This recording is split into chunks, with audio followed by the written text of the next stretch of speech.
For me, the evaluation of user interviews is an exciting phase because this is when all the raw data comes together for the first time.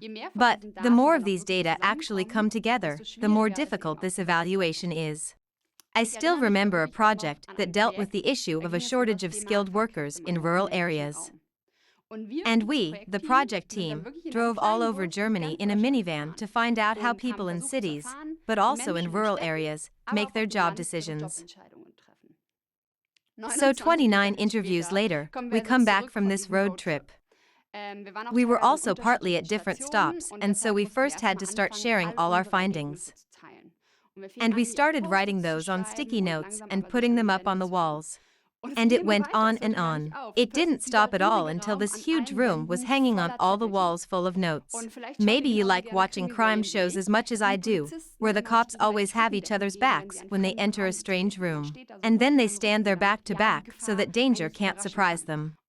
And that's exactly how we found ourselves in the middle of this room.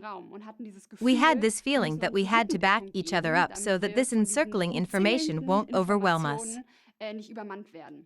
Where do you look first?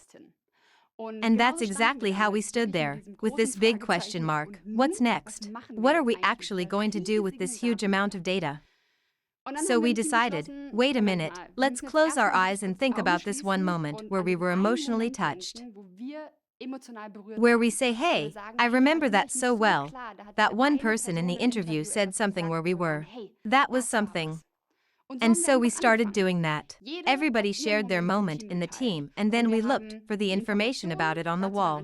But this time, we framed it with a pen, marked it, talked about it, and also collected more information about it. What does it stand for? Who said it? What is the story behind it? And that was the beginning. We were now getting into the details, but without having this fear that we would lose sight of the other information completely, because we could always go back.